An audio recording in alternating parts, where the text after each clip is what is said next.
আওয়ামী লীগেরও প্রায় 50% ভোট জামাত পাবে। কোন প্রার্থী নির্বাচিত হলে তার যে অর্থ সম্পদ ব্যবসা বাণিজ্য আছে এগুলোর উপর হামলা হবে না, এগুলোর উপর ভাগ বসাবে না। এর আগের বার আপনারা যে জরিপগুলো করেছেন সেখানে কিন্তু আওয়ামী লীগকে নিয়ে এসেছিলেন। এবার আমি যতদূর জানি যে আপনারা আওয়ামী লীগের জরিপটি করেন না, কারণ প্রতীকে আওয়ামী লীগের নৌকা প্রতীকটি নেই। আওয়ামী লীগের সেই ভোটগুলো কোন দিকে যাচ্ছে?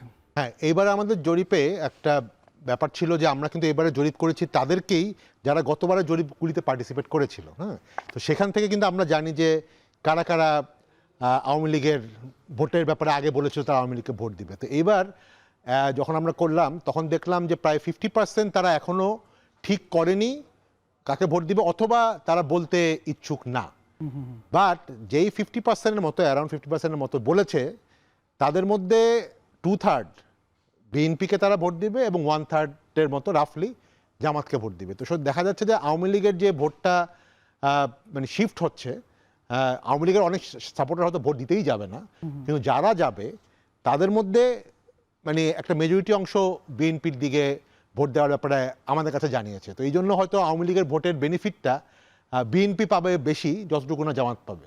জি সাইম ভাই, যেহেতু ভিন্ন প্রসঙ্গে এটা আমার মনে হয় একটু জানতে চাই যে এলাকা ভেদে এটার আসলে কোনো ইয়ে আছে কিনা, যে গ্রামের মানুষ, গ্রামের যে আওয়ামী লীগের লোকজন এরা আসলে কাদেরকে ভোট দেবে, কিংবা নির্দিষ্ট কোনো এলাকার বিষয় আছে কিনা, যেসব এলাকায় বিএনপির প্রভাব বেশি, যেগুলোতে জামাতের প্রভাব বেশি, সেসব এলাকায় আওয়ামী লীগের আসলে অথবা আমি ভিন্ন ভিন্ন অবস্থান আছে সঙ্গে আওয়ামী লীগের একটা হচ্ছে ভোটার শ্রেণী, আরেকটা হচ্ছে আওয়ামী লীগের কর্মী শ্রেণী, অ্যাক্টিভিস্ট যারা কর্মী শ্রেণীর ভোট আর ভোটার শ্রেণীর ভোট, সমর্থক শ্রেণীর ভোট, এটার মধ্যে কোনো এটা আমাদের কাছে যতটুকু মনে হয়েছে যারা আসলে একটু কর্মী বা একটু বেশি ডেডিকেটেড হার্ডকোর আওয়ামী লীগার বলে, ওরা আসলে ভোট দিতেই যাবে না। আচ্ছা, হ্যাঁ, ওরা বেশিরভাগই হয়তো ভোট দিতে যাবে না, কিন্তু যারা আসলে নর্মাল সবসময় আওয়ামী লীগকে ভোট দিয়ে আসছে তাদের মধ্যেই আসলে আমাদের এই যে যেটা বললাম যে 2/3 আর 1/3 বিএনপি এন্ড জামাত, সেটা তো সেই ক্ষেত্রে মানে অনেক ক্ষেত্রে আগে মনে হচ্ছিল যে পুরো ভোটটাই হয়তো বিএনপি পাবে, কিন্তু দেখা যাচ্ছে যে পুরো ভোটটা কিন্তু বিএনপির দিকে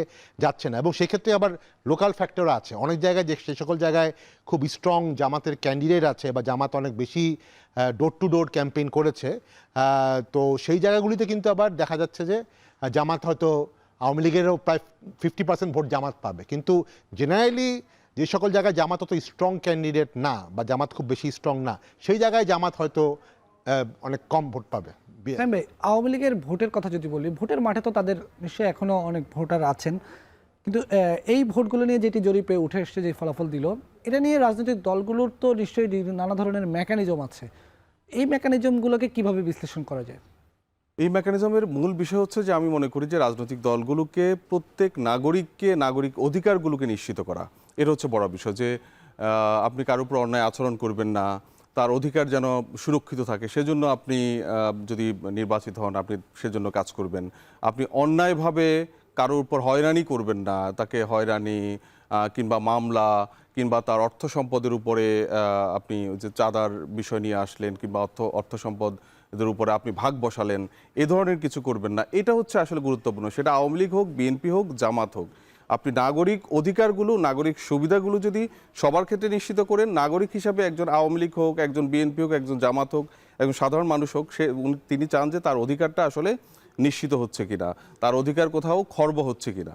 সেক্ষেত্রে আমার মনে হয় যেটা, যে আওয়ামী লীগের যারা কর্মী শ্রেণী না, তিনি বললেন যে যারা মূলত একেবারে সাধারণ শ্রেণী, সমর্থক শ্রেণী, তো তারা হয়তো দেখছেন যে তার এলাকায় আসলে কোন প্রার্থী নির্বাচিত হলে তার অধিকারগুলো ক্ষুণ্ণ হবে না, তার উপর অন্যায়ভাবে তাকে হয়রানি করা হবে না, মামলা হামলা করা হবে না, তার যে অর্থ সম্পদ ব্যবসা বাণিজ্য আছে এগুলোর উপর হামলা হবে না, এগুলোর উপর ভাগ বসাবে না।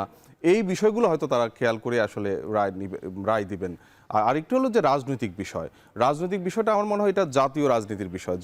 জাতীয়ভাবে আওয়ামী লীগ আসলে যদি মনে করে যে কোন দল ক্ষমতায় আসলে তাদের জন্য সুবিধা হবে, তাদের সামনে রাজনীতির জন্য ভালো হবে, সেটা হয়তো একভাবে চিন্তা করতে পারে। আমার মনে হয় সেই বিষয়টা জাতীয়ভাবে কোনো মেসেজ মনে হয় ভোটারদের কাছে যাবে না, যে ভোট কেন্দ্রে গিয়ে আপনারা বিএনপি কিংবা জামাতকে ভোট দেন। এটা নির্ধারণ হবে আসলে স্থানীয়ভাবে ভোটারই নির্ধারণ করবে যে আসলে কোন দলের প্রার্থী নির্বাচিত হলে তার অধিকারগুলো ক্ষুণ্ণ হবে না, এবং সেই দিক বিবেচনা করে তারা হয়তো সিদ্ধান্ত নেবে।